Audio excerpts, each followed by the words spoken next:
ട്രൈക്ലോറോബെൻസീൻ എടുത്ത് നിങ്ങൾക്കുണ്ടാകുന്ന ഒരു ഇഫക്റ്റ് അല്ല ഇവിടെ വരുന്നത്. ഇതൊരു കടലിൽ കലർന്നിട്ട് ആ കടൽ വെള്ളത്തിൽ കൂടെയും ആ മത്സ്യങ്ങളിൽ കൂടെയും ഇത് നിങ്ങളിലേക്ക് എത്തുമ്പോൾ ഉണ്ടാകുന്ന ഇഫക്റ്റ് വ്യത്യാസമുണ്ട്. മത്സ്യ സമ്പത്തിനെ കൂടെ ചിലപ്പോൾ എന്ത് ചെയ്യും, അതായത് ഈ ട്രോൾ ബാൻ കഴിഞ്ഞിട്ട് ഈ മീൻ പിടിക്കാൻ പോകുമ്പോഴായിട്ടുള്ള ആ ഒരു മത്സ്യസമ്പത്തിനെ ഒരുപക്ഷെ അത് എത്രത്തോളം ബാധിക്കുമെന്നുള്ളത് നമുക്ക് ഇതുമായിട്ട് കൂടി ഒന്ന് കണക്ട് ചെയ്ത് പഠിക്കേണ്ടി വരും. സയൻറ്റിഫിക് സ്റ്റഡി മാത്രമല്ല, ഒരു എക്കോണമിക് സർവേയും കൂടെ നടത്തിക്കൊണ്ട് ഭാവിയിൽ ഇത്തരം ദുരന്തങ്ങൾ ഉണ്ടായാൽ നമ്മൾ എങ്ങനെ അത് മാനേജ് ചെയ്യാൻ പഠിക്കണം. ചില ആളുകൾ ഇതിങ്ങനെ സ്ഥാപിക്കാനായിട്ട് ശ്രമിക്കുന്നുണ്ടെന്ന് തോന്നുന്നു. അതായത് കേരള തീരത്ത് അടിക്കടി ഇനി കപ്പൽ ദുരന്തങ്ങൾ ഉണ്ടാകും, നമ്മളൊട്ടും സേഫ് അല്ല, നമ്മളുടെ മീനുകൾ ഇനി ഒന്നും കഴിക്കാൻ പറ്റില്ല എന്നുള്ള രീതിയിലേക്കൊക്കെ വരുന്നു. കേരള തീരം ഇതുവരെ നേരിട്ടിട്ടില്ലാത്ത 2 കപ്പൽ അപകടങ്ങൾ. ആദ്യത്തേത് വലിയ പ്രത്യാഘാതങ്ങൾ ഉണ്ടാക്കില്ല എന്നായിരുന്നു നിഗമനമെങ്കിൽ രണ്ടാമത്തേതിനെ കുറിച്ച് സംസാരിക്കുമ്പോൾ തന്നെ ജനങ്ങൾക്കിടയിൽ വലിയ ആശങ്കകളാണ് ഉള്ളത്. ഇതേക്കുറിച്ച് സംസാരിക്കാൻ കുഫോസ് പ്രൊഫസർ അനു ഗോപിനാഥ് നമ്മളോടൊപ്പം ചേരുകയാണ്. നമസ്കാരം. ഈ പറഞ്ഞതുപോലെ തന്നെ കേരളം നേരിട്ടിട്ടില്ലാത്ത 2 കപ്പൽ അപകടം. എങ്ങനെയാണ് കേരള ജനത ഈ അപകടത്തെ നേരിടേണ്ടത്?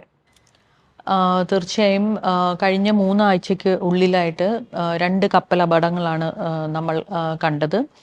ഒന്ന് എൽസ ലൈബേരിയൻ കപ്പൽ, അടുത്തത് സിംഗപ്പൂർ കപ്പലായ വാൻ ഹൈ തീപിടിച്ചതുമായി ബന്ധപ്പെട്ടുണ്ടായ രണ്ടാമത്തെ ദുരന്തം. ആദ്യത്തേത് ആലപ്പുഴ മുതൽ തിരുവനന്തപുരം വരെയുള്ള തീരപ്രദേശത്തെയാണ് കൂടുതൽ ബാധിച്ചത്. രണ്ടാമത്തെ കപ്പൽ ദുരന്തം ബേപ്പൂരാണ് കപ്പൽ ദുരന്തം ഉണ്ടായതെങ്കിലും നമ്മളുടെ ഇൻകോയ്സ് പോലെയുള്ള സ്ഥാപനങ്ങൾ പുറത്തുവിട്ട നമ്മളുടെ ഇപ്പോഴത്തെ ഒരു വിൻഡ് ആൻഡ് കറൻറ്റ് പാറ്റേൺ അനുസരിച്ച് ഇത് ബേപ്പൂർ മുതൽ കൊച്ചി വരെയുള്ള തീരപ്രദേശങ്ങളെയാണ് കൂടുതലായിട്ട് ബാധിക്കാൻ പോകുന്നത്. ആദ്യത്തേത് ആലപ്പുഴയിൽ നിന്ന് ഏകദേശം ഒരു 13 നോട്ടിക്കൽ മൈൽ ദൂരത്താണ് കപ്പല് മറിഞ്ഞത്. ഇന്നലത്തേത് ബേപ്പൂരിൽ നിന്ന് ഏകദേശം ഒരു 70 നോട്ടിക്കൽ മൈൽ ദൂരത്തിലാണ് ഈ കപ്പലിന് തീപിടിച്ചിരിക്കുന്നത്. ഈ 2 ദുരന്തങ്ങളും തീർച്ചയായിട്ടും പാരിസ്ഥിതിക പ്രത്യാഘാതങ്ങൾ ഉണ്ടാക്കുന്നതാണ്. പക്ഷേ രണ്ടിൻ്റെയും ആഘാതത്തിന് കുറച്ച് വ്യത്യാസങ്ങളുണ്ട്. അതായത് എൽസയുമായി ബന്ധപ്പെട്ട് നമുക്ക് ആദ്യമുണ്ടായിരുന്ന ഒരു പ്രശ്നം, ഈ കപ്പലിലുണ്ടായിരുന്ന കണ്ടെയ്നറുകളിലുള്ള ലിസ്റ്റ് എന്തെല്ലാം വസ്തുക്കളാണ് എന്നുള്ളതിനെ കുറിച്ച് നമുക്ക് പൂർണ്ണമായിട്ടും ഒരു വിവരം ഉണ്ടായിരുന്നില്ല. പക്ഷേ ഇന്നലെ അതുമായി ബന്ധപ്പെട്ട ഒരു ലിസ്റ്റ് 2 കപ്പലുകളിൽ നിന്നും ഉണ്ടായിരുന്ന കണ്ടെയ്നറുകളുമായി ഉണ്ടായിരുന്ന ഒരു ലിസ്റ്റ് എനിക്കൊന്ന് കാണാനായിട്ട് സാധിച്ചു. അപ്പം അതിൽ നിന്ന് ഞാൻ മനസ്സിലാക്കുന്നത്, എൽസയിൽ നാം നേരത്തെ കരുതിയിരുന്ന പോലെ തന്നെ കാൽഷ്യം കാർബൈഡ് നമുക്ക് ഏറ്റവും അധികം പേടിക്കണമെന്ന് അല്ലെങ്കിൽ പാരിസ്ഥിതിക പ്രശ്നങ്ങൾ ഉണ്ടാക്കുമെന്ന് നാം വിചാരിച്ചിരുന്ന കാൽഷ്യം കാർബൈഡ് ഉണ്ട്, പ്ലാസ്റ്റിക് നേഡിൽസ് ഉണ്ട്, ചെറിയ പ്ലാസ്റ്റിക് തരികളുണ്ട്, പിന്നെ കുറച്ച് വുഡൻ മെറ്റീരിയൽസ്, പിന്നെ കുറച്ച് എംറ്റി കണ്ടെയ്നേഴ്സ് ഉണ്ട്. അങ്ങനെ ഒരുപക്ഷെ ഒരു പെട്ടെന്ന് തീപിടിക്കുന്നതോ അല്ലെങ്കിൽ നമ്മളൊരു വളരെയധികം ഹസാഡസ് കാറ്റഗറിയിൽ വരുന്നതോ ആയിട്ടുള്ള കെമിക്കൽസ് ഒന്നും തന്നെ എൽസയിൽ നിന്ന് പുറത്തു വന്നിട്ടുള്ള ലിസ്റ്റ് പ്രകാരം നമുക്ക് കാണാൻ സാധിച്ചിട്ടില്ല.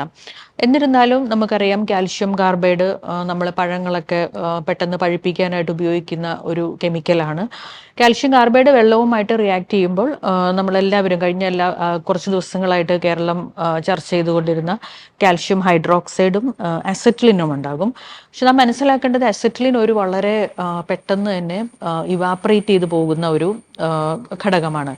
അത് ഈ പറയുന്ന കണ്ടെയ്നറുകൾ ഇത്രയും വലിയ ഒരു കടലിലേക്ക് ചെന്ന് പതിക്കുമ്പോൾ സത്യം പറഞ്ഞാൽ കടലിന് അതിൻ്റേതായിട്ടുള്ള ഒരു ബഫറിങ് മെക്കാനിസം ഉണ്ട്. ബഫറിങ് മെക്കാനിസം ഉള്ളതുകൊണ്ട് തന്നെ നാം ഉദ്ദേശിച്ച പോലെ ആ അസറ്റിലിൻ അവിടെ ദീർഘനാൾ തങ്ങി നിൽക്കാനായിട്ട് പോകുന്നില്ല. അത് എത്രയും പെട്ടെന്ന് തന്നെ ബാഷ്പീകരിച്ച് പോകും.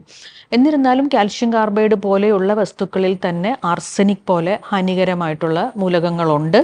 അപ്പോൾ ഈ പറഞ്ഞ കാൽഷ്യം കാർബൈഡ് കണ്ടെയ്നറുകൾ എവിടെയൊക്കെയാണ് കേരള തീരത്ത് വന്ന് അടിഞ്ഞിട്ടുള്ളത്? മാത്രമല്ല ഈ കാൽഷ്യം കാർബൈഡിൻ്റെ കണ്ടെയ്നറുകളെ നമുക്ക് എത്രത്തോളം മറ്റ് മെഷേഴ്സ് എടുത്തുകൊണ്ട് കണ്ടെത്താൻ പറ്റും എന്നുള്ളതിനെക്കുറിച്ച് നമ്മൾ ഇന്നലെ തൊട്ട് അതിനുള്ള ഒരു പ്രക്രിയയെല്ലാം തുടങ്ങിക്കഴിഞ്ഞു. അപ്പോൾ ആ കണ്ടെയ്നറുകൾ തുറന്നിട്ടില്ലാത്ത ഒരു അവസ്ഥയിലാണ് ഇത് താഴ്ന്നു പോയതെങ്കിൽ തീർച്ചയായിട്ടും നമുക്കതിനെ റിക്കവർ ചെയ്യാനും അത് വേറെ ഏതെങ്കിലും ഒരു വേസ്റ്റ് മാനേജ്മെൻറ്റ് ടെക്നിക്ക് ഉപയോഗിച്ച് നമുക്കതിനെ മാറ്റാനും സാധിക്കും. എന്നാലും കണ്ടെയ്നറുകൾ തുറന്ന് കാൽഷ്യം കാർബൈഡ് കടലിൻ്റെ അടിത്തട്ടിലേക്ക് താഴ്ന്നിട്ടുണ്ടെങ്കിൽ തീർച്ചയായും നമ്മൾ അവിടുത്തെ ഒരു പാരിസ്ഥിതികമായിട്ട് ഉണ്ടാകാൻ പോകുന്ന പ്രശ്നങ്ങളെക്കുറിച്ച് നാം ബോധവാന്മാരാവേണ്ടതാണ്. വെള്ളത്തിലോട്ട് വീഴുന്ന എല്ലാ പ്ലാസ്റ്റിക്കുകളും അപ്പം തന്നെ മീനുകൾ ഭക്ഷിക്കുന്നു എന്നുള്ള ഒരു കാഴ്ചപ്പാട് എനിക്കില്ല. കാരണം മത്സ്യങ്ങളെ സംബന്ധിച്ചിടത്തോളം എത്ര ഇങ്ങനത്തെയുള്ള ഈ ഒരു ദുരന്തങ്ങൾ, അതായത് അവർക്ക് പിടിച്ചു നിൽക്കാൻ പറ്റാത്തതായിട്ടുള്ള എന്തെങ്കിലും ഒരു പ്രത്യേക തരത്തിലുള്ള കെമിക്കൽ ട്രാൻസ്ഫോർമേഷനോ അല്ലെങ്കിൽ അതല്ലാതെയുള്ള കടലുമായി ബന്ധപ്പെട്ട എന്തെങ്കിലും ദുരന്തങ്ങളോ ഒക്കെ ഉണ്ടാകുമ്പോൾ തന്നെ അവിടെ നിന്ന് പെട്ടെന്ന് ഒന്ന് മാറി പോകാനായിട്ടുള്ള അവരുടേതായിട്ടുള്ള ഒരു മെക്കാനിസം അവർക്ക് ഉണ്ട്. പക്ഷേ ഇത്തരം സാഹചര്യങ്ങളിൽ, അതായത് ഈ കെമിക്കൽ ഇനി രണ്ടാമത് നാം മനസ്സിലാക്കേണ്ടത് ഈ കാൽഷ്യം ഹൈഡ്രോക്സൈഡ് അവിടെ ഉണ്ടായെങ്കിൽ പോലും ഇത് ഇത്രയും വലിയൊരു വെള്ളത്തിനകത്തേക്കാണ് ഈ കാൽഷ്യം ഹൈഡ്രോക്സൈഡ് കാൽഷ്യം കാർബൈഡ് ഉണ്ടെങ്കിൽ അത് വെള്ളവുമായി പ്രവർത്തിച്ച് ഉണ്ടാകുന്നത് കൊണ്ട് തന്നെ ഞാൻ നേരത്തെ പറഞ്ഞ പോലെ തന്നെ വെള്ളത്തിന് അതിൻ്റേതായിട്ടുള്ളൊരു ബഫറിങ് മെക്കാനിസം ഉള്ളത് കൊണ്ട് തന്നെ ഭയങ്കരമായ ഒരു pH ചേഞ്ച് ഒന്നും നമ്മൾ ഉടനെ ഒന്നും നമ്മൾ പ്രതീക്ഷിക്കുന്നില്ല. ഉണ്ടാകാം, പക്ഷെ അതെല്ലാം തന്നെ ഒരു എന്താ പറയുക, ഒരു വളരെ ഒരു പോയിന്റ് സ്കെയിലുകളിൽ മാത്രമേ ഉണ്ടാകാനുള്ള ഒരു സാധ്യത ഉള്ളൂ. അല്ലാതെ നമ്മളൊരു വലിയൊരു ഡ്രാസ്റ്റിക് ചേഞ്ച്, ഒരു കെമിക്കൽ ചേഞ്ച് അല്ലെങ്കിൽ ഒരു കെമിക്കൽ ട്രാൻസ്ഫോർമേഷൻ നമ്മൾ ആ ഒരു പ്രദേശത്ത് ഉടനെ എക്സ്പെക്റ്റ് ചെയ്യുന്നില്ല. കാരണം കടലുകൾക്ക് അവരുടേതായിട്ടുള്ളൊരു ബഫറിങ് മെക്കാനിസം ഉണ്ട്. അതിലേക്ക് വരുന്ന ഏത് തരത്തിലുള്ള ഒരു പൊല്യൂട്ടൻസ് ആണെങ്കിൽ പോലും അതിലേക്ക് ലയിച്ച് ചേർന്ന് കടലിൻ്റെ ആ ഒരു പ്രത്യേകതകൾ കൂടി കണക്കിലെടുത്തുകൊണ്ടാണ് ആ കെമിക്കൽ അവിടെ എന്ത് ചെയ്യുന്നത്, ട്രാൻസ്ഫോം ചെയ്ത് അതിൻ്റേതായിട്ടുള്ള pH ചേഞ്ചോ അല്ലെങ്കിൽ മറ്റെന്തെങ്കിലും കെമിക്കൽ ചേഞ്ചസ് അവിടെ ഉണ്ടാകുന്നത്. അതിൽ നിന്ന് കുറച്ച് വ്യത്യസ്തമാണ് ഈ വാൻഹായ് തീപിടുത്തവുമായി ബന്ധപ്പെട്ട് ഉണ്ടായിരിക്കുന്നത്. അതായത് വാൻഹായ് തീപിടുത്തത്തിൽ അവരുടെ പുറത്ത് വന്ന ഒരു കപ്പൽ കത്തി ഉടനെ തന്നെ നമുക്ക് ആ ലിസ്റ്റ് നമുക്ക് അവൈലബിൾ ആയി എന്നുള്ളതാണ് ഇതിൻ്റെ രണ്ടിൻ്റെയും ഒരു ഡിഫറൻസ്. മറ്റേ നമുക്ക് കുറച്ച് ദിവസങ്ങൾ എടുത്തു, പക്ഷെ നമുക്ക് ഇതുമായി ബന്ധപ്പെട്ട കണ്ടെയ്നർ ലിസ്റ്റ് നമുക്ക് വളരെ പെട്ടെന്ന് തന്നെ അവൈലബിൾ ആയി. അപ്പം അതിനകത്ത് ഞാൻ ആ ലിസ്റ്റിൽ കൂടി ഒന്ന് കടന്നു പോയപ്പോൾ ഈ പറഞ്ഞ പോലെ നമുക്കൊരു എംപ്റ്റി കണ്ടെയ്നേഴ്സോ അല്ലെങ്കിൽ ഹസാഡസ് അല്ല, തീർത്തും ഹസാഡസ് അല്ല എന്ന് പറയാൻ പറ്റുന്നതായിട്ടുള്ള കണ്ടെയ്നേഴ്സ് അതിനകത്ത് വളരെ കുറവായിരുന്നു. അപ്പോൾ അവരുടെ തന്നെ ഒരു നെയിമിംഗ് പാറ്റേൺ അല്ലെങ്കിൽ ലേബലിംഗ് പാറ്റേൺ അനുസരിച്ച് എൻവയൺമെൻ്റലി ഹസാഡസ് ആയിട്ടുള്ള കെമിക്കൽസ് അതിലുണ്ട് എന്ന് തന്നെയാണ് പല കണ്ടെയ്നറുകളിലും രേഖപ്പെടുത്തിയിട്ടുള്ളത്. പല കെമിക്കൽസിൻ്റെയും പേരുകൾ അതിനകത്ത് തന്നെ വ്യക്തമായി ലേബൽ ചെയ്തിട്ടുണ്ട്. നാഫ്തലിൻ, ക്രൂഡ് നാഫ്തലിൻ ഉണ്ട്, റിഫൈൻഡ് നാഫ്തലിൻ ഉണ്ട്, ട്രൈക്ലോറോബെൻസീൻ ഉണ്ട്, ദെൻ സ്റ്റൈറീൻ ഉണ്ട്. പിന്നെ നമ്മൾ ഇവിടെ കണ്ട പോലെ നേഡിൽസ് എന്ന് നമ്മൾ പറയുന്നത് തന്നെ അതിൻ്റെ തന്നെ വേറൊരു തരത്തിൽ പറഞ്ഞാൽ പോളിമർ ബീഡ്സ്, അതായത് പ്ലാസ്റ്റിക്കിൻ്റെ ചെറിയ ചെറിയ ബീഡ്സ്. അത് കൂടുതലായിട്ടും ഈ പ്ലാസ്റ്റിക് മാനുഫാക്ചറിങ് ഇൻഡസ്ട്രീസ് ആണ് യൂസ് ചെയ്യുന്നത്. അതുപോലെ തന്നെ ബൈപിരിഡീലിയം പെസ്റ്റിസൈഡ്, ലിക്വിഡ് പെസ്റ്റിസൈഡ് കാറ്റഗറിയിൽ വരുന്ന ബൈപിരിഡീലിയം കോമ്പൗണ്ട്സ് ഉണ്ട്, പിന്നെ അമിനോ കോമ്പൗണ്ട്സ് ഉണ്ട്. ഒരുപാട് വെറൈറ്റി ഓഫ് ഓർഗാനിക് സോൾവെൻസ്, അതായത് different industrial applications chemical manufacturing പ്രോസസ്സിൽ നമ്മൾ യൂസ് ചെയ്യുന്ന ഒരുപാട് ഓർഗാനിക് സോൾവെൻസ്. അപ്പോൾ ഓർഗാനിക് സോൾവെൻസിൻ്റെ ഒരു പ്രത്യേകത എന്താണെന്ന് വെച്ച് കഴിഞ്ഞാൽ, നമ്മൾ നേരത്തെ അസെറ്റ്ലിൻ പറഞ്ഞു, അസെറ്റ്ലിൻ ഒരു ഓർഗാനിക് കെമിക്കലാണ്. അതുകൊണ്ട് തന്നെയാണ് അത് പെട്ടെന്ന് എന്ത് ചെയ്തു പോകുന്നത്, നമ്മൾ പറഞ്ഞത് പെട്ടെന്ന് തീ പിടിക്കുന്നു പറഞ്ഞു. അസെറ്റ്ലിൻ ഉണ്ടെങ്കിൽ പെട്ടെന്ന് തീ പിടിക്കും, അത് വോളറ്റൈലാണ്. അപ്പം അതുപോലെ അവിടെ ഒരു അസെറ്റ്ലിൻ മാത്രമേ ഉള്ളൂ. പക്ഷേ ഇവിടെ ഈ കണ്ടെയ്നേഴ്സ്, മെജോറിറ്റി ഓഫ് കണ്ടെയ്നേഴ്സിൽ എന്താണ് ഈ പറയുന്ന വോളറ്റൈൽ ആയിട്ടുള്ള different types of organic solvents ആണ്. പലതും ഓർഗാനിക് ആയതുകൊണ്ട് പിന്നെ ബാറ്ററികളും ഉണ്ട് അതിനകത്ത്. ബാറ്ററി എന്ന് പറയുന്നത്, ബാറ്ററികളുടെ ഒരു പ്രശ്നം എന്ന് പറഞ്ഞു കഴിഞ്ഞാൽ അതിനകത്ത് ഒരുപാട് ഖനലോഹങ്ങളുണ്ട്. അപ്പോൾ ഈ ഖനലോഹങ്ങളെല്ലാം തന്നെ ബാറ്ററി കുറേ നാൾ ആ സിസ്റ്റത്തിൽ നിന്ന് കഴിഞ്ഞാൽ ഇതെല്ലാം തന്നെ എവിടേക്ക് വരും? പുറത്തേക്ക് വരും. ഇത് നമ്മളുടെ ഈ കടലിൻ്റെ അടിത്തട്ടിലായിരിക്കും കൂടുതലും. പക്ഷേ ആ അടിത്തട്ടിലുള്ള ജീവജാലങ്ങളിലേക്കെല്ലാം തന്നെ ഇതെന്ത് വരും? ഇത് കടന്നുകൂടും. ഈ പറയുന്ന ഖനലോഹങ്ങളുടെ കാറ്റഗറിയിൽ വരുന്ന എല്ലാവരും തന്നെ കാഴ്സിനോജനിക് ആണ്, അതായത് ക്യാൻസർ ഉണ്ടാക്കുന്ന തരത്തിലുള്ള മൂലകങ്ങളാണ്. അപ്പോൾ അതിൻ്റെ ഒരു ഇഷ്യൂ അവിടെ നിൽക്കുന്നുണ്ട്. പിന്നെ ഞാൻ മനസ്സിലാക്കുന്നത് ഈ ഓർഗാനിക് സോൾവെൻസ് ആയതുകൊണ്ട് തന്നെ പലതിനും വെള്ളത്തിലുള്ള സോലബിലിറ്റി വളരെ കുറവാണെങ്കിൽ പോലും ഇത് സിസ്റ്റത്തിനകത്ത് കുറച്ചധികം നാൾ നിന്ന് കഴിഞ്ഞാൽ ഇതിൽ നിന്നുണ്ടാകുന്ന ഡിഗ്രഡേഷനിൽ നിന്നുണ്ടാകുന്ന ബൈ പ്രോഡക്ട്സ് ഉണ്ട്. മാത്രമല്ല ഇത് ജീവജാലങ്ങളുടെ ടിഷ്യൂ, നമ്മളുടെ ഒരു അതായത് ഒരേപോലെ ഉള്ള കാര്യങ്ങളാണ് പെട്ടെന്ന് ലയിച്ചു ചേരുന്നത്. അപ്പോൾ ഏത് ജീവജാലങ്ങളാണെങ്കിലും അവരുടെ ടിഷ്യൂവിനകത്തേക്ക് ഇത് പെനിട്രേറ്റ് ചെയ്ത് ചെല്ലാനുള്ള കാരണങ്ങളും വളരെ കൂടുതലാണ്, വെള്ളത്തിൽ ലയിക്കുന്നതിനേക്കാൾ കൂടുതലായിട്ട്. അപ്പോഴും നമുക്ക് അനുമാനിക്കാം ഈ കത്തിക്കൊണ്ടിരിക്കുന്ന കപ്പലിൻ്റെ ആ ഏരിയയിൽ നമ്മൾ നോക്കിക്കഴിഞ്ഞാൽ ഇപ്പം മീനുകളെല്ലാം എന്ത് ചെയ്തിട്ടുണ്ടാവും? ഒന്നുകിൽ കുറച്ച് ഫിഷ് മോർട്ടാലിറ്റി അവിടെ ഉണ്ടായി കാണും. അതല്ലാത്ത മത്സ്യങ്ങളെല്ലാം തന്നെ മറ്റ് സ്ഥലങ്ങളിലേക്ക് മൂവ് ചെയ്തിട്ടുണ്ടാവും. അപ്പോഴും അവിടുത്തെ മറ്റ് ജീവജാലങ്ങളുണ്ട്, അതായത് സൂക്ഷ്മജീവികൾ, അവിടുത്തെ ഒരു മൈക്രോബിയൽ ഓർഗാനിസംസ്, അതിൻ്റെ അടിത്തട്ടിൽ ജീവിക്കുന്ന സെഡൻഡറി ആയിട്ടുള്ള, അതായത് മൂവ് ചെയ്യാൻ പറ്റാത്ത തരത്തിലുള്ള ലൈഫ് ഫോംസ്, ഇവരുടെ കാര്യങ്ങളും കൂടെ നമ്മൾ എന്ത് ചെയ്യണം? ഈ ഒരു പാരിസ്ഥിതിക പ്രശ്നങ്ങൾ വരുമ്പോൾ നമ്മൾ അതും കൂടി കണക്ട് ചെയ്തിട്ട് വേണം നമ്മൾ ചിന്തിക്കാനായിട്ട്. അതിന് ചിന്തിക്കുന്നതിൻ്റെ ഒരു കാരണം എന്താണെന്ന് വെച്ച് കഴിഞ്ഞാൽ, ഒരു ആവാസ വ്യവസ്ഥ നമ്മൾ എടുത്തു കഴിഞ്ഞാൽ നമ്മൾ ഫിഷ് നമ്മൾ കഴിക്കുന്നത് കൊണ്ട്, മീൻ നമ്മൾ കഴിക്കുന്നത് കൊണ്ട് നമ്മളുടെ ഇമ്മീഡിയറ്റ് കൺസേൺ എന്താണ്? ഫിഷ് മാത്രമാണ്. പക്ഷെ ഇപ്പം എനിക്ക് തോന്നുന്നു ഇപ്പം നമുക്ക് ഒരു ട്രോൾ ബാൻ ഉള്ള ഒരു സമയമാണ്, പ്രജനന സമയമാണ്. അപ്പോൾ ഈ ഒരു പ്രജനന സമയത്തും അതുപോലെ തന്നെ ഈ ജുവനൈലായിട്ട് അവിടെ നമ്മളുടെ മത്സ്യക്കുഞ്ഞുങ്ങളുണ്ടെങ്കിലും ഈ പറയുന്ന ജുവനൈൽസിലേക്കൊക്കെ ഈ കെമിക്കൽസ് വളരെ പെട്ടെന്ന് തന്നെ എത്തപ്പെടാനുള്ളൊരു സാധ്യതയുണ്ട്.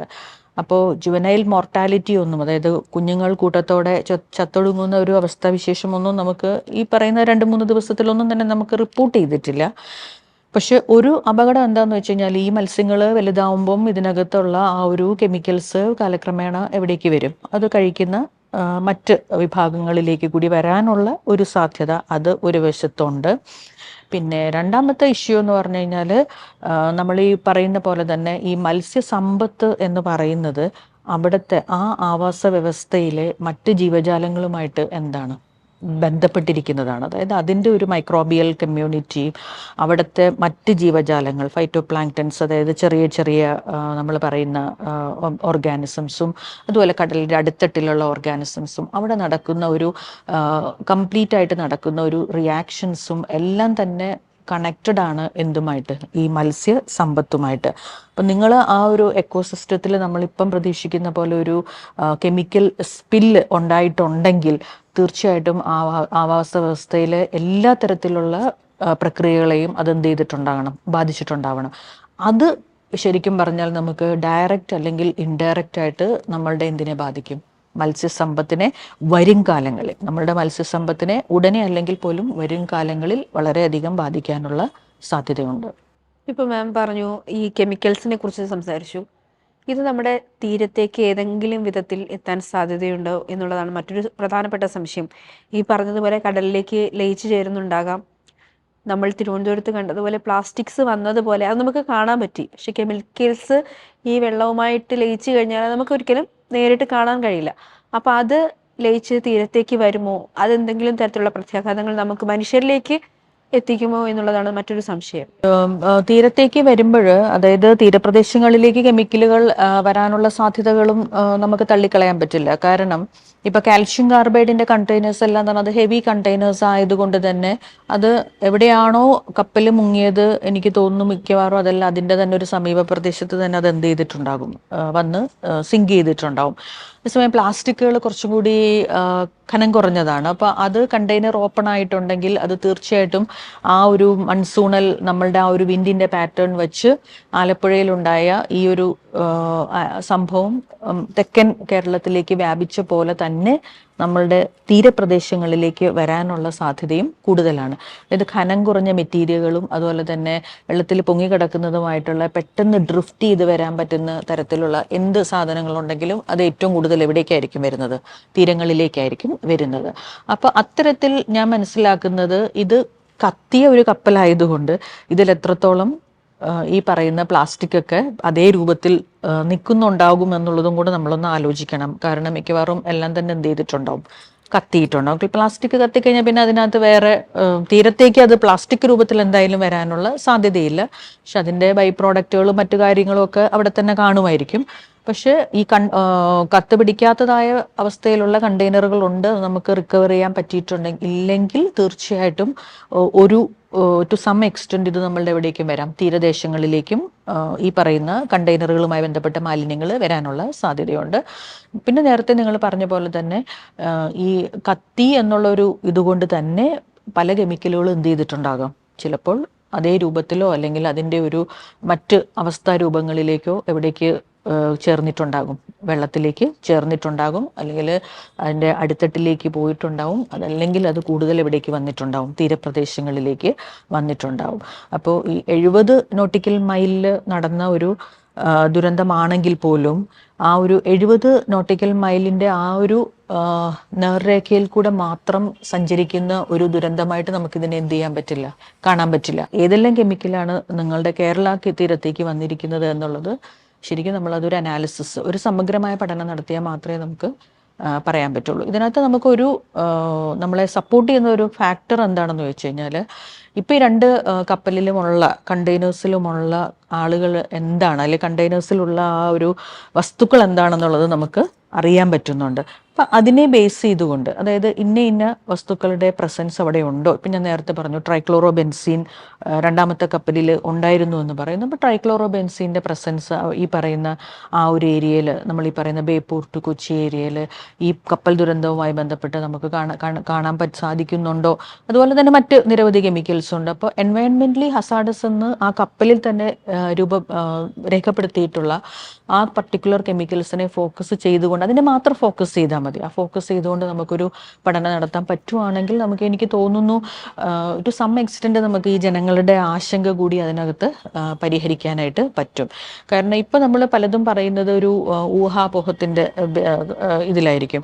അതായത് കപ്പലിനകത്ത് ഇത്ര കണ്ടെയ്നർ ഉണ്ടായിരുന്നു, ഇതിലെല്ലാം തന്നെ കുറച്ച് ഹാംഫുൾ ആയിട്ടുള്ള കെമിക്കൽസ് ആയിരുന്നു, അപ്പോൾ ഇതെല്ലാം തന്നെ ഇവിടേക്ക് വന്നു കാണും, കേരള തീരത്തിലേക്ക് വന്നു കാണും, ഇതെല്ലാം തന്നെ ഇതിലേക്ക് വന്നു കാണും, മത്സ്യങ്ങളിലേക്ക് വന്നു കാണും എന്നുള്ളതാണ് പൊതുജനങ്ങളുടെ ഇപ്പോഴത്തെ ഒരു വിഷയം. പക്ഷെ അപ്പോഴും ഞാൻ ഇപ്പോഴും പറയുന്നു, ഈ രണ്ടാമത്തെ കപ്പലിൽ എനിക്കിപ്പോഴും ഒരു പോസിറ്റീവായിട്ട് തോന്നുന്നത് എന്താണെന്ന് വെച്ചാൽ, ഇതിൽ പലതും എന്ത് ചെയ്തിട്ടുണ്ട്, തീ പിടിച്ചിട്ടുണ്ട്. കാരണം ഇതൊന്നും തീ പിടിക്കാത്ത വസ്തുക്കളല്ല.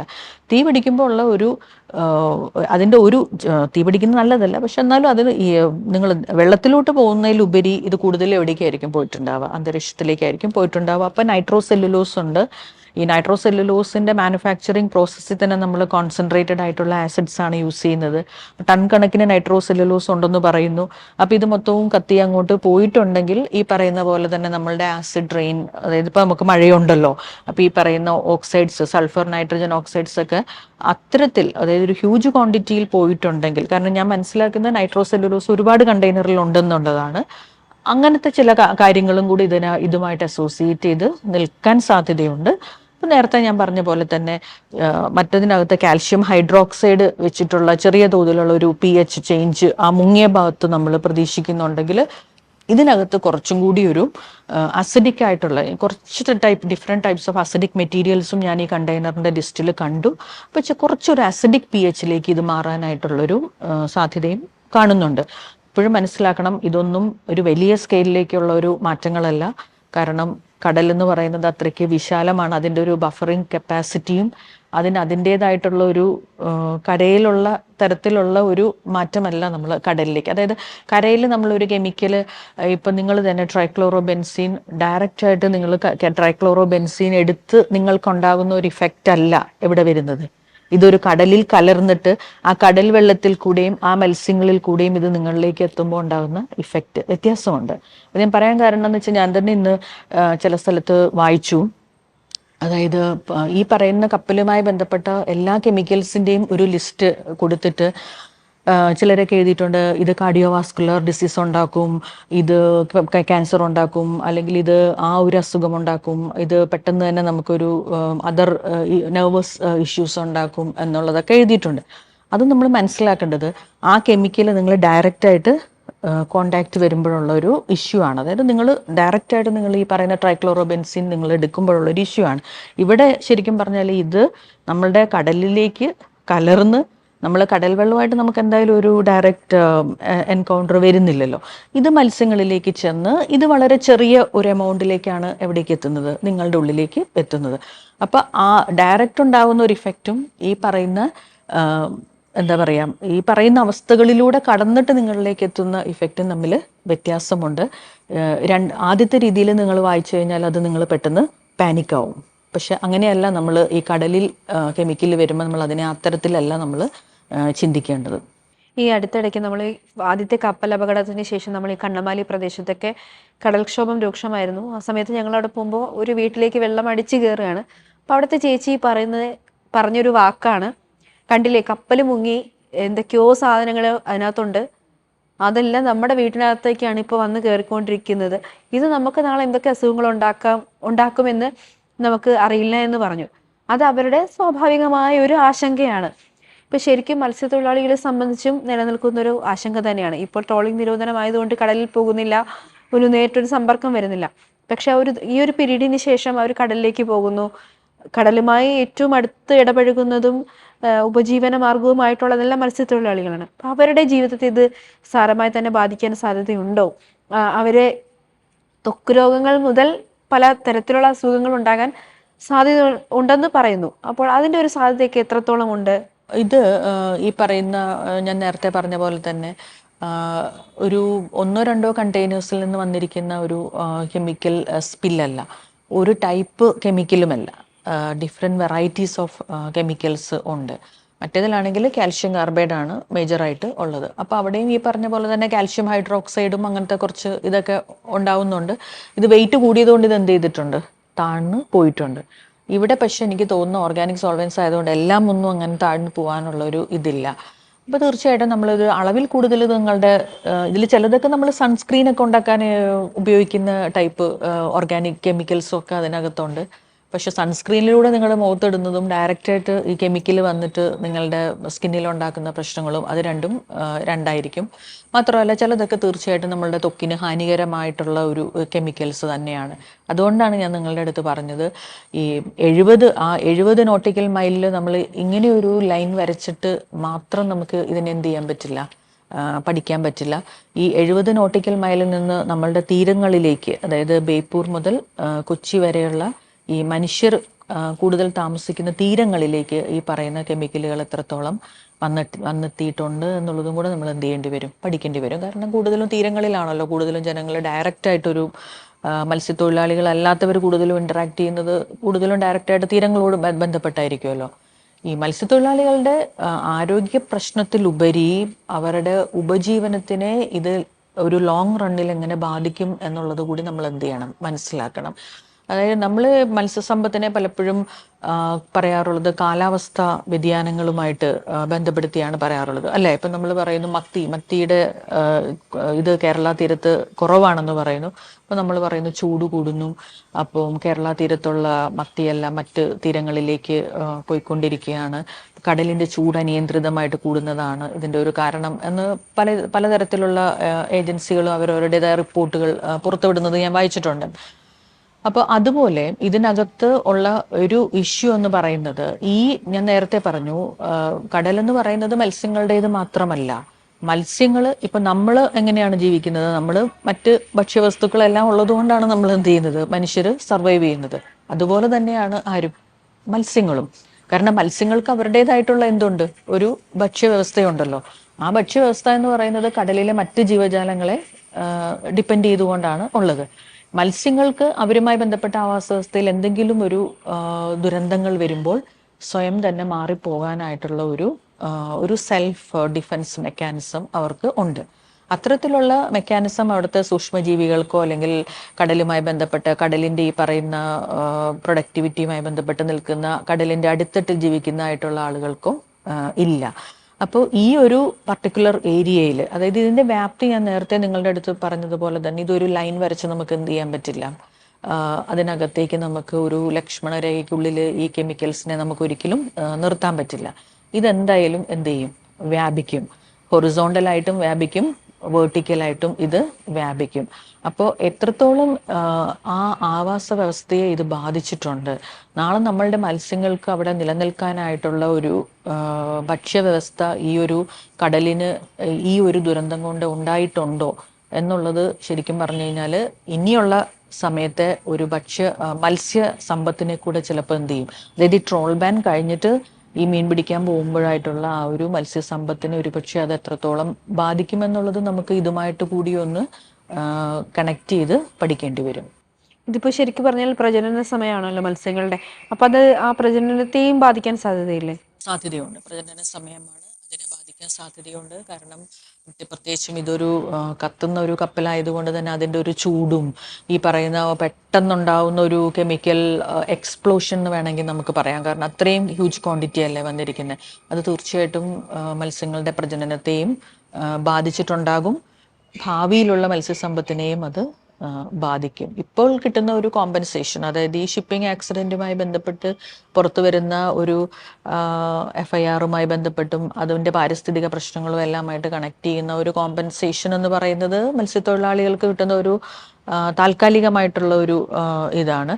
പക്ഷെ ലോങ് ടേമിൽ ഇത് ഇവരുടെ ഉപജീവനത്തെ എങ്ങനെ ബാധിക്കും, ഈ പറയുന്ന കേരള തീരത്ത് കേരളത്തെ സംബന്ധിച്ച് ഇതൊരു ആദ്യത്തെ ഒരു ഇത്രയും വലിയൊരു മേജർ ആയിട്ടുള്ള ഒരു ദുരന്തം, ഒരു ഫസ്റ്റ് ടൈം ഇതായതുകൊണ്ട് സത്യത്തിൽ ഇതുമായി കണക്ട് ചെയ്ത് നമ്മൾ ശരിക്കും ഒരു കംപ്ലീറ്റ്, അതായത് ഒരു സയൻറ്റിഫിക് സ്റ്റഡി മാത്രമല്ല, ഒരു എക്കോണമിക് സർവേയും കൂടെ നടത്തിക്കൊണ്ട് ഭാവിയിൽ ഇത്തരം ദുരന്തങ്ങൾ ഉണ്ടായാൽ നമ്മൾ എങ്ങനെ അത് മാനേജ് ചെയ്യാൻ പഠിക്കണം എന്നുള്ളത് കൂടെ നമ്മൾ മനസ്സിലാക്കണം. ഈ പറഞ്ഞതുപോലെ നമ്മുടെ കേരളത്തിന്റെ തീരത്താണ് ഉണ്ടായതെങ്കിലും മാം നേരത്തെ പറഞ്ഞതുപോലെ ഒരു രേഖ വരച്ചിട്ട് നമുക്ക് അതിനകത്ത് നിർത്താൻ കഴിയുന്നതല്ല. ഇതിന്റെ ഫ്ലോട്ടിംഗ് അനുസരിച്ച് ശ്രീലങ്കയിലേക്കും തമിഴ്നാട്ടിലേക്കും ശ്രീലങ്കയിലേക്കും ഒക്കെ പോകാൻ സാധ്യതയുണ്ട്. ശരിക്കും പറഞ്ഞാൽ ഈ ഒരു അപകടം ലോകവ്യാപകമായ ദുരന്തം തന്നെ ഉണ്ടാക്കും. അതായത് ഇപ്പം നമ്മൾ പറയുന്നു ഇത് തമിഴ്നാട് തീരത്തേക്ക് പോകുന്നു അല്ലെങ്കിൽ ശ്രീലങ്കൻ തീരത്തേക്ക് പോകുന്നു എന്ന് നമ്മൾ പറയുന്നു. ഇത് തന്നെ നമുക്ക് തിരിച്ചും പറയാം. കാരണം തമിഴ്നാട് തീരത്തുണ്ടാകുന്ന ഒരു ദുരന്തം നാളെ ഇവിടേക്ക് വരാം, കേരള തീരത്തേക്ക് വ്യാപിക്കാം. കാരണം ആ ഒരു വിൻഡും ആ ഒരു കറൻറ്റും സർക്കുലേഷനും ഒക്കെ ഇങ്ങോട്ടേക്ക് ഫേവർ ചെയ്യുന്ന അവസ്ഥയിൽ ഈ ദുരന്തം എന്ത് ചെയ്യാം, കേരള തീരത്തേക്ക് വരാം. പിന്നെ മാത്രമല്ല, കടലെന്ന് പറയുന്നത് ഒരു വിശാലമായിട്ടുള്ള ഒരു ആവാസ വ്യവസ്ഥയാണ്. മാത്രമല്ല ഇന്ത്യൻ തീരത്തെ എല്ലാ കടലുകളും അല്ലേ, എല്ലാം അങ്ങോട്ടും ഇങ്ങോട്ടും കണക്ട് ചെയ്ത് നിൽക്കുന്നത് കൊണ്ട് തന്നെ ഞാൻ മനസ്സിലാക്കുന്നത് ഇത് എത്രത്തോളം നമ്മൾ ശ്രീലങ്കൻ തീരത്തേക്കും തമിഴ്നാട് തീരത്തേക്കും വ്യാപിച്ചു എന്ന് പറഞ്ഞാലും കേരള തീരത്തും ഇതിൻ്റെ ഒരു ഇഫക്റ്റ് ഉണ്ട്. അത് നമുക്കൊരിക്കലും 90% കണ്ടെയ്നറുകൾ അല്ലെങ്കിൽ ഷിപ്പ് കുറച്ചും കൂടി ആ ഒരു തീരത്തേക്കാണ് മൂവ് ചെയ്യുന്നതായിട്ട് നമുക്ക് തോന്നുന്നത് എന്ന് പറഞ്ഞാലും നിങ്ങൾക്ക് ഉണ്ടാകാനുള്ള ഒരു കെമിക്കൽ സ്പില്ല് ഈ ഒരു 36 മണിക്കൂറിനുള്ളിൽ നിങ്ങൾക്ക് ഇവിടെ ഉണ്ടായിക്കഴിഞ്ഞു. ഈ പറയുന്ന ഉണ്ടായി അല്ലെങ്കിൽ കത്തി എന്ന് പറഞ്ഞ് ആ സിസ്റ്റത്തിലേക്ക് വന്നിരിക്കുന്ന കെമിക്കലുകൾ ഒന്നും തന്നെ എനിക്ക് തോന്നുന്നില്ല 90%വും ശ്രീലങ്കൻ തീരത്തേക്കോ അല്ലെങ്കിൽ തമിഴ്നാട് തീരത്തേക്കോ പോകുമെന്നുള്ളത്. കാരണം ഓൾറെഡി നിങ്ങൾക്ക് 36 മണിക്കൂറിനകത്ത് എന്തൊക്കെ സംഭവിക്കാമോ അത്രയും കാര്യങ്ങൾ നമുക്ക് സംഭവിച്ചു കഴിഞ്ഞു. അപ്പം അതുകൊണ്ട് ഇനിയുള്ള മൂവ്മെൻറ്റ് അങ്ങോട്ടാണ് എന്ന് പറഞ്ഞിട്ട് നമ്മൾ പൂർണ്ണമായിട്ടും സുരക്ഷിതരാണ് എന്ന് നമുക്ക് പറയാൻ പറ്റില്ല. അത് ഒരു കപ്പൽ ദുരന്തവും ലോകമാകമാനമുള്ള ഒരു കപ്പൽ ദുരന്തവും ആ മേഖലകളിൽ മാത്രം എന്ത് ചെയ്യുന്നില്ല, തങ്ങി നിൽക്കുന്നില്ല. കാരണം കടലുകളും അന്തരീക്ഷവും, കര നമുക്ക് പിന്നെയും പറയാം ഒരു പ്രദേശത്തേക്ക് മാത്രമായിട്ട് ചിലപ്പോൾ നമുക്ക് ഉണ്ടാകുന്ന ഒരു പാരിസ്ഥിതിക പ്രശ്നമാണെന്ന് പറയാം. പക്ഷേ അന്തരീക്ഷവുമായി ബന്ധപ്പെട്ട് നിൽക്കുന്നതും കടലുമായി ബന്ധപ്പെട്ട് നിൽക്കുന്നതുമായ പാരിസ്ഥിതിക പ്രശ്നങ്ങൾ ഒരിക്കലും ഒരു ലോക്കലൈസ്ഡ് ആയിട്ടുള്ള ഒരു ഇഷ്യൂ അല്ല. അതൊരു പക്ഷെ ഒരു റീജിയനെ തന്നെ അല്ലെങ്കിൽ ഒരു സ്റ്റേറ്റിനെ മൊത്തം അല്ലെങ്കിൽ ഒരു രാജ്യത്തിൻ്റെ മൊത്തം സമുദ്രങ്ങളെയും ചിലപ്പോൾ എന്ത് ചെയ്തേക്കാം, പല വ്യാപ്തിയിൽ, അതായത് ദുരന്തമുണ്ടായ സ്ഥലത്താണ് ഏറ്റവും കൂടുതൽ ഇഫക്റ്റ്, പക്ഷെ അത് മറ്റു സ്ഥലങ്ങളിലേക്കും ബാധിക്കില്ല എന്ന് നമുക്ക് ഉറപ്പായിട്ട് പറയാൻ പറ്റില്ല. കാരണം ഇത് തടഞ്ഞു നിർത്താനുള്ള ഒരു അന്തരീക്ഷ മലിനീകരണമോ അല്ലെങ്കിൽ ഒരു കടലുമായി ബന്ധപ്പെട്ട മലിനീകരണമോ ഒരു ബോർഡർ ഇട്ടിട്ട് നിങ്ങൾക്ക് തടഞ്ഞു നിർത്താനായിട്ട് പറ്റില്ല. ചാനൽ ചർച്ചകൾ കാണുമ്പോൾ പലരും വന്ന് വായിൽ തോന്നിയത് വിളിച്ചു പറഞ്ഞു പോകുന്നത് ഒരു ശ്രദ്ധയിൽപ്പെട്ട ഒരു കാര്യമാണ്. ശരിക്കും ഈ ഒരു അപകടത്തെ ജനങ്ങൾക്കിടയിൽ ഒരു ഒരു ജനങ്ങളെ ഒരു പാനിക് ആക്കാനുള്ള ഒരു ശ്രമം അത് എന്താണ് ഫോക്കസ് ചെയ്ത് തന്നെ നടക്കുന്നതായിട്ട് തോന്നിയിട്ടുണ്ടോ? സോഷ്യൽ മീഡിയ എല്ലാം വളരെ വ്യാപകമായതുകൊണ്ട് തന്നെ ഇപ്പം എനിക്ക് എക്സ്പെർട്ടൈസ് ഉള്ള ഒരു ഏരിയയിലാണ് എനിക്ക് സംസാരിക്കാൻ പറ്റുള്ളൂ. എനിക്ക് എക്സ്പെർട്ടൈസ് ഇല്ലാത്ത ഒരു കാലാവസ്ഥാ പ്രവചനവുമായി ബന്ധപ്പെട്ട് എൻ്റെ അടുത്ത് സംസാരിക്കാൻ പറഞ്ഞു കഴിഞ്ഞാൽ എനിക്ക് ബുദ്ധിമുട്ടാണ്. കാരണം ഞാൻ അതിൻ്റെ ഒരു എക്സ്പെർട്ടൈസ് ഉള്ള ഒരാളല്ല. പക്ഷെ ഒരു കെമിക്കൽ പൊല്യൂഷനെ കുറിച്ച് എനിക്ക് ആധികാരികമായിട്ട് പറയാൻ പറ്റും. അപ്പോൾ ഇതിനകത്ത് ഞാൻ മനസ്സിലാക്കിയത്, ഈ നമ്മൾ പലതരത്തിലുള്ള റിപ്പോർട്ടുകൾ വരുന്നു, അതിനെ പബ്ലിക് പല രീതിയിൽ ഇൻ്റർപ്രറ്റ് ചെയ്യുന്നു, അവരുടേതായ രീതിയിലുള്ള വ്യാഖ്യാനങ്ങൾ കൊടുക്കുന്നു. പിന്നെ നാളെ തൊട്ട് നമുക്ക് മീൻ കഴിക്കുന്നത് നമ്മൾ തീർത്തും സുരക്ഷിതരല്ല എന്നുള്ള രീതിയിലുള്ള കൺക്ലൂഷനിലേക്ക് എത്തുന്നു. ഒരു സയൻറ്റിഫിക് സ്റ്റഡിയുടെ ബേസിലല്ലാതെ നമ്മൾ ഒട്ടനവധി കൺക്ലൂഷനിലേക്ക് നമ്മൾ എത്തുകയാണ്. ജനത്തെ നമ്മൾ ഒത്തിരി കൺഫ്യൂസ്ഡ് ആക്കുകയും ചെയ്യുന്നു. അപ്പം അതാണ് ഞാൻ പറഞ്ഞത്. ഈ പറഞ്ഞ അപ്പം ചോദിക്കും നമുക്ക് എന്തുകൊണ്ട് പെട്ടെന്നൊരു കൺക്ലൂഷനിലേക്ക് എത്താൻ പറ്റുന്നില്ല. ഇപ്പം നിങ്ങൾക്ക് തന്നെ മനസ്സിലായി, ഒരു എൽസയുമായി ബന്ധപ്പെട്ട ദുരന്തങ്ങൾ നമ്മൾ ആലപ്പുഴയിൽ നിന്ന് തിരുവനന്തപുരം വരെയാണ് എന്ത് ചെയ്തിരിക്കുന്നത്, വ്യാപിച്ചു കിടക്കുന്നത്. അപ്പം ഇത്രയും കേന്ദ്ര ഏജൻസി ആണെങ്കിലും കേരളത്തിലെ സ്ഥാപനങ്ങളാണെങ്കിലും ഇവർക്കിത് പോകണം, സാമ്പിൾ എടുക്കണം, പഠിക്കണം. പിന്നെ നമുക്കൊരു വായി തോന്നിയതുപോലെ എന്തെങ്കിലുമൊക്കെ ഒരു റിസൾട്ട് പബ്ലിക്കിലേക്ക് നമുക്ക് എന്ത് ചെയ്യാൻ പറ്റില്ല, പറയാൻ പറ്റില്ല. ഉണ്ടെന്നും പറയാൻ പറ്റില്ല, ഇല്ലെന്നും പറയാൻ പറ്റില്ല. കാരണം ഇല്ലെന്ന് പറയുന്നത് അത് തീർത്തും ലഘൂകരിക്കലാകും. പിന്നെ ഇല്ലാത്തൊരു സാധനം ഉണ്ടെന്ന് പറയുന്നത് നമ്മൾ ആളുകളെ പാനിക് ആക്കുന്ന ഒരു അവസ്ഥയിലേക്കും എത്തിക്കും. അത് തന്നെയാണ് ഇതുമായി ബന്ധപ്പെട്ട അവസ്ഥ. അപ്പോൾ ഞാൻ പലപ്പോഴും സോഷ്യൽ മീഡിയയിൽ വായിക്കുമ്പോൾ തന്നെ എനിക്ക് തോന്നിയിട്ടുള്ളത്, രണ്ട് രീതിയിലാണ് ആളുകൾ പ്രതികരിക്കുന്നത്. ഒരു ആള് ഇതില്ല, അത്ര നിങ്ങൾ പാനിക് ആകണ്ട എന്ന് ഒരു വ്യക്തി പറയുമ്പോൾ ആ വ്യക്തിയെയും എന്ത് ചെയ്യുന്നുണ്ട്, ആളുകൾ എന്ത് ചെയ്യുന്നുണ്ട്, ഇത് നിങ്ങൾ മീൻ കഴിക്കുന്നുണ്ടാവില്ലായിരിക്കും, ഞങ്ങൾ മീൻ കഴിക്കുന്നവരാണ്, നിങ്ങൾ എന്തിൻ്റെ ബേസിലാണ് ഇത് പറയുന്നത്, അങ്ങനെ പറയുന്നുണ്ട്. ഇനി ഒരു വ്യക്തി പറയുകയാണ് നിങ്ങളിത് സൂക്ഷിക്കണം, മീനുകൾക്ക് എല്ലാം തന്നെ പ്രശ്നമാണെന്ന് പറഞ്ഞാൽ തിരിച്ചും പറയുന്ന ഒരു വിഭാഗമുണ്ട്. നിങ്ങൾ എന്തിൻ്റെ ബേസിലാണ്, ഇത് മത്സ്യത്തൊഴിലാളികളെ ബാധിക്കില്ലേ, അവരുടെ ഉപജീവന മാർഗമല്ലേ എന്നുള്ളത്. അപ്പോൾ ഞാൻ എപ്പോഴും പറയുന്നത്, സൊസൈറ്റിക്ക് ഇതിനകത്ത് എപ്പോഴും എന്ത് ചെയ്യാനേ പറ്റുള്ളൂ, വിശദമായിട്ടുള്ള ഒരു പഠന റിപ്പോർട്ട് അല്ലെങ്കിൽ ആധികാരികമായിട്ടുള്ള ഒരു റിപ്പോർട്ട് വരുന്നത് വരെ സൊസൈറ്റിക്ക് ഇതിനകത്ത് എന്ത് സ്റ്റാൻഡ് എടുക്കാൻ പറ്റുള്ളൂ, ഒരു ന്യൂട്രൽ സ്റ്റാൻഡ് മാത്രമേ എടുക്കാൻ പറ്റുള്ളൂ. മാത്രമല്ല, ഈ എൽസിയുമായി ബന്ധപ്പെട്ട് ഞാൻ മനസ്സിലാക്കുന്നത്, നമുക്ക് ആ ഒരു ഫിഷ് കഴിക്കുന്നതുമായി ബന്ധപ്പെട്ട് നമുക്ക് പ്രത്യേകിച്ച് യാതൊരു തരത്തിലുള്ള ഇമ്മീഡിയറ്റ് ആയിട്ടുള്ള ഇഷ്യൂസും നമുക്ക് ഉണ്ടാകാനായിട്ട് പോകുന്നില്ല. കാരണം കാൽഷ്യം കാർബൈഡ് എന്തായാലും ആസിഡ് എവിടേക്ക് പോയിട്ടില്ല, മത്സ്യങ്ങളിലേക്ക് പോയിട്ടില്ല. പിന്നെ അതിനകത്ത് ഒരു ഡൈഫിനൈൽ കോമ്പൗണ്ടിൻ്റെ ഒരു കണ്ടെയ്നറിൻ്റെ ഒരു കാര്യം പറഞ്ഞിരുന്നു. ഞാൻ അത് നോക്കിയപ്പോഴത്തേക്ക് ആ കോമ്പൗണ്ട് ഒരിക്കലും ഫിഷുമായിട്ട് ഒരു ഡയറക്റ്റ് ടോക്സിസിറ്റി പറയുന്ന ടൈപ്പ് ഒരു കെമിക്കലല്ല. പിന്നെയുള്ളത് പ്ലാസ്റ്റിക് ആണ്. പക്ഷെ എപ്പോഴും നമ്മൾ മനസ്സിലാക്കണം, ഈ പ്ലാസ്റ്റിക് എല്ലാ ഫിഷിൻ്റെയും അകത്തേക്ക് എന്ത് ചെല്ലുന്നില്ല, ഈ പ്ലാസ്റ്റിക് ചെല്ലുന്നില്ല. ഇതിൽ കൂടുതൽ പ്ലാസ്റ്റിക്, അതായത് നമ്മൾ ഈ കണ്ടെയ്നറിൽ കണ്ട പ്ലാസ്റ്റിക്കിനേക്കാളും കൂടുതൽ പ്ലാസ്റ്റിക് കാലങ്ങളായിട്ട് മനുഷ്യനെ എവിടെ തള്ളിയിട്ടുണ്ട്, കടലിൽ തള്ളിയിട്ടുണ്ട്. ആ പ്ലാസ്റ്റിക് എല്ലാം നിങ്ങൾ അറിയാതെ പല രൂപത്തിൽ എന്ത് ചെയ്യുന്നുണ്ട്, നിങ്ങളുടെ ഉള്ളിലേക്ക് എത്തുന്നുണ്ട്. ഫിഷ് വഴി മാത്രമല്ല, നിങ്ങൾ കുടിക്കുന്ന ബോട്ടിൽ വാട്ടറിൽ എന്തുണ്ട്, പ്ലാസ്റ്റിക് തരികളുണ്ട്. നമ്മൾ ശ്വസിക്കുന്ന എയറിൽ എന്തുണ്ട്, പ്ലാസ്റ്റിക് തരികളുണ്ട്. അപ്പോൾ ഇതുമായിട്ട് ബന്ധപ്പെട്ട് നോക്കുമ്പോൾ മീനുകളിൽ നിന്ന് മാത്രമായിട്ട് നമ്മളുടെ ശരീരത്തിലേക്ക് അത്ര കൂടുതൽ അളവിലൊന്നും പ്ലാസ്റ്റിക് വരികയും അതുകൊണ്ട് നമ്മളൊരു രോഗബാധിതരാകുമെന്ന് ഞാൻ തീർച്ചയായിട്ടും ഒരു സയൻറ്റിഫിക് ബേസിസിൽ ഞാനത് വിശ്വസിക്കുന്നില്ല. പിന്നെ ഈ പറഞ്ഞ പോലെയാണ്, അതായത് പഠനങ്ങളൊന്ന് പുറത്തു വരാനുള്ള ഒരു സമയവും കൂടെ എന്ത് ചെയ്യണം, പബ്ലിക് ഒന്ന് കൊടുക്കണം. അതിന് മുന്നേ തന്നെ നമ്മളുടെ ഒരു പോസിറ്റീവോ അല്ലെങ്കിൽ നെഗറ്റീവോ ആയിട്ടുള്ള ഒരു കൺക്ലൂഷൻസിലേക്ക് നമ്മൾ എത്താതിരിക്കുക. എന്തായാലും ഈ കൊച്ചി മുതൽ തിരുവനന്തപുരം വരെയുള്ള എൽസിയുമായി ബന്ധപ്പെട്ട ദുരന്തത്തിൽ നമുക്ക് ഈ മീൻ കഴിക്കുന്നതുമായി ബന്ധപ്പെട്ട് യാതൊരു തരത്തിലുള്ള ഇഷ്യൂസും ഇല്ല.